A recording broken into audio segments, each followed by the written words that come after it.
This is Jeremy with Chess Time, and I am playing one of my games as Bags against a friend. It starts with, I'm white by the way, and he's black. Starts with E2 to E4.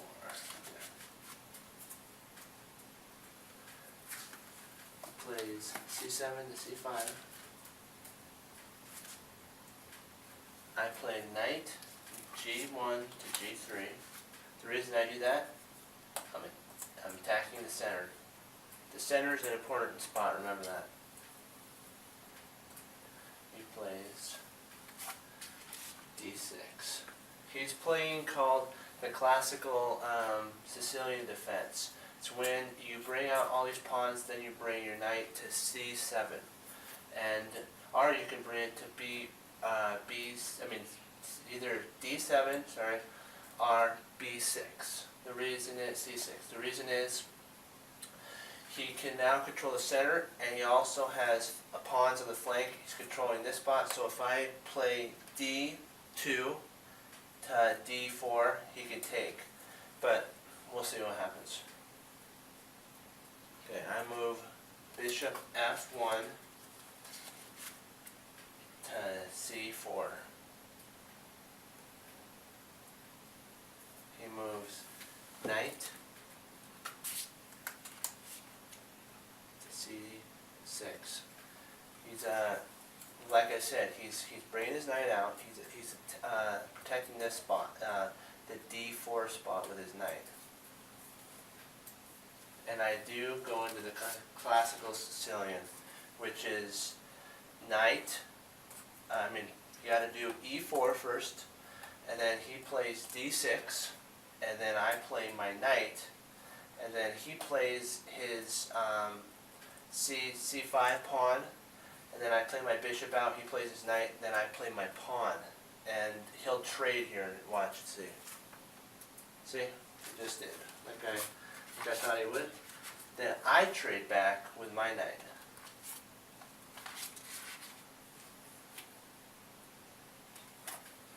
The reason I do that is I have a centralized knight.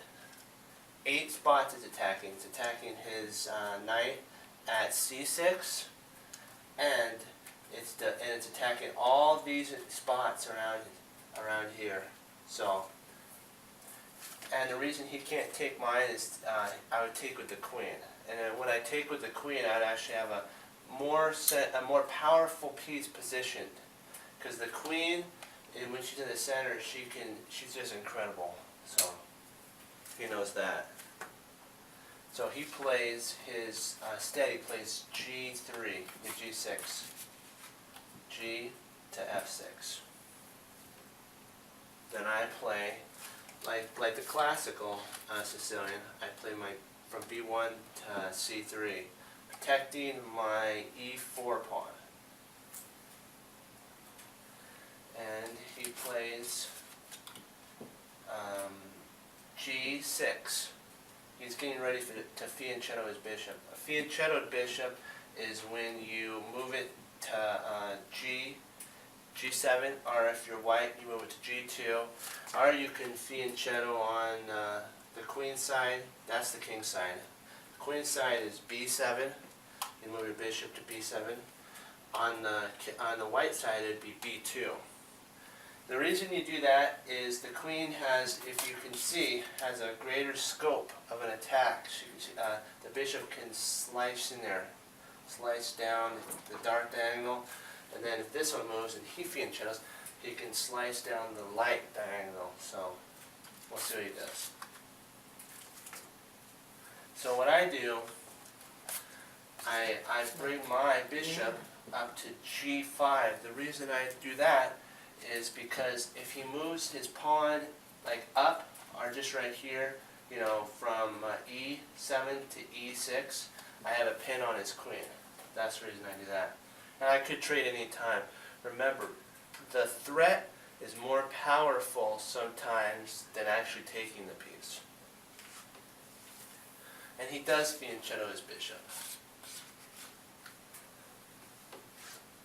And what I do is I move my knight to E2. What I'm doing is I'm planning on bringing my pieces over to the king side because I see that he's getting ready to castle king side. How you can tell if he is going to do that is by, look, he has his queen at D8 and his bishop at C8. If he was going to castle queen side, he wouldn't have weakened his pawn structure, and he wouldn't have went into the Sicilian classical defense. He would have done like the pawns, the central pawns, and probably maybe to F5 at the beginning. But he didn't do that, so we know he's going to castle kingside.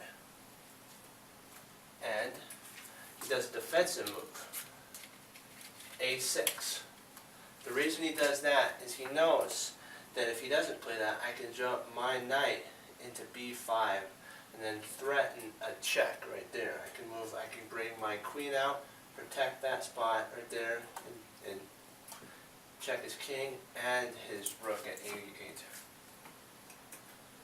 And what I do is I do a strong move. I castle. The reason I castle is now I'm ahead in development. Let's count how many pieces he has. He has out. He's got 1, 2. You would say he has 3 because his bishop, but his bishop's blocked in by his knight. I have 1, 2, 3, 4, 5. Once the queen moves up to D3, I'm going to bring my rooks to D1 and E1, and it'll be hammering down, controlling the central squares. Remember, the central squares are what you want to control. And what he does is he's trying to put some pressure. He should have castled, but he moves his pawn. Remember, king safety is your ultimate goal. Get your king safe, then counterattack. He should have castled. Yeah, he's down in development. He could probably push his pawn, or he could probably push his pawn instead of that move. Castle. Next move, push to E5. The reason E5 controls these two vital squares, and he can also bring his knight right in here, and he has a great position. But he pushed his B5 pawn. Weakens his king side. Yes, he's attacking my bishop, but that's all he's doing. So I move back.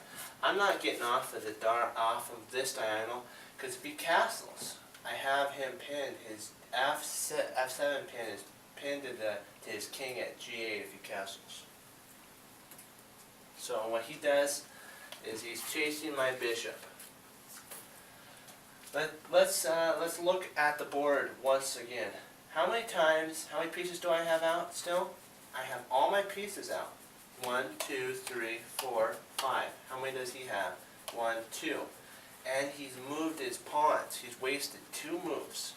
He's wasted his pawn, the pawn move from B7 to B5.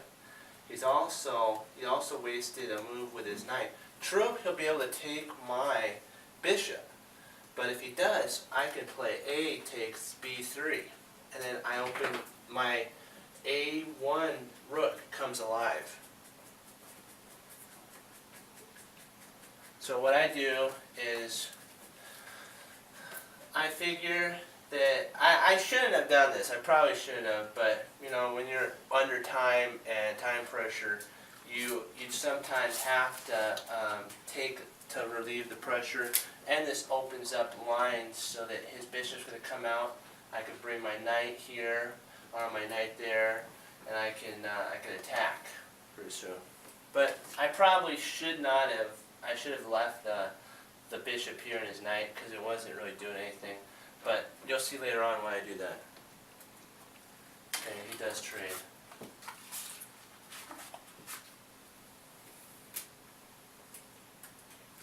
And I play my bishop. See, the reason I did that was I saw that I needed to bring my bishop to a central square, which is D4. So what's it attacking? It's attacking the rook at A8. The rook has to move. I gained 1 tempo. Okay, I just want to explain what tempo is.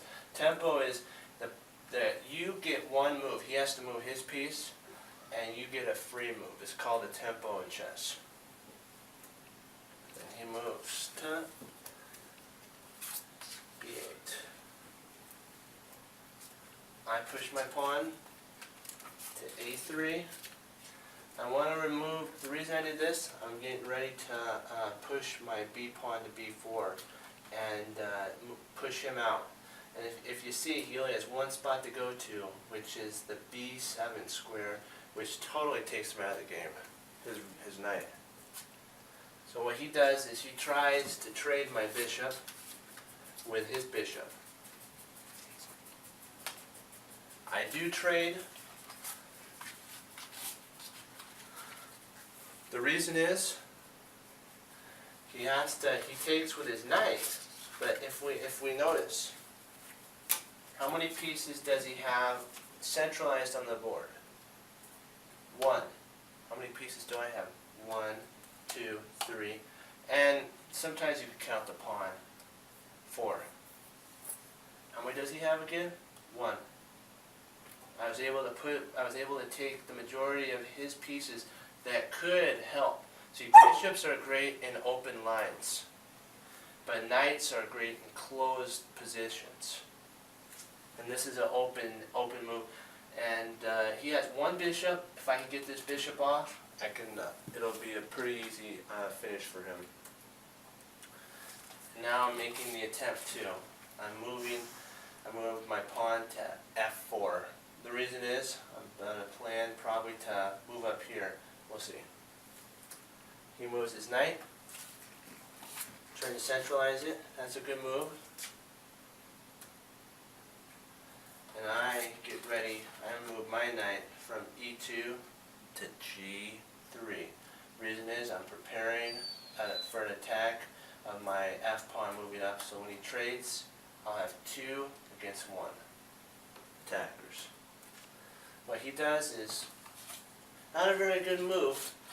He takes my knight. The reason is he got rid of his bishop. Remember, open games, bishops are great. Closed games, knights are good.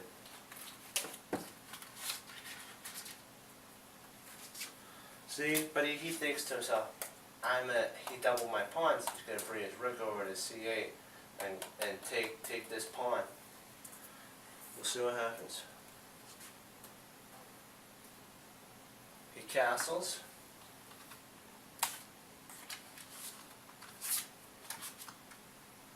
A little late though, because I push on with my plan, attacking his his g6 pawn. So if I can remove that, I can do a lift with my rook up, or I can move my queen to g4 and attack.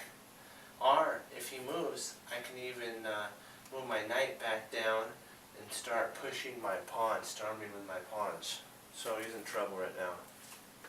He moves his knight back, defense. He's trying to do a defensive play. I move my knight back, getting ready for the pawn storm. He moves his knight to the central square, and I start this pawn storm attack. Moves his rook. He's trying to emphasize the double pawn weakness. So what I do is I do a defensive and an attacking move. Move my queen to d4, attacking his knight, also protecting my c3 pawn from his rook. He pushes his rook down all the way to c4, attacking my queen. I position my queen to e3. He moves his rook over to a4. I take. He takes.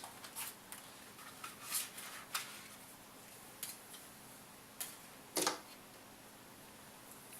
then my bishop, my queen, to g3, pinning his pawn. Pins are really important, remember that. He moves his rook, he takes with his rook. I trade his rook for rook. Trades, and the queen takes f8. Wait a second. Let's step back and take a look at the board. He's got a queen on the f file. If you notice, he's got two weak squares in his king position, f6 and h6. He's got a centralized rook attacking my knight. But see, I can bring my rook over from a1 to f1, attacking his queen, removing the queen threat. I could even move my knight up to d4, then come around and attack his queen in two moves. So we'll see what happens. I ignore this threat right here because it's a temporary threat, and I play f1, attacking his queen. He moves his queen to g7. I move my knight to d4, centralizing my knight, getting ready for the e6 square, which is right for the plucking. He moves his queen to h6.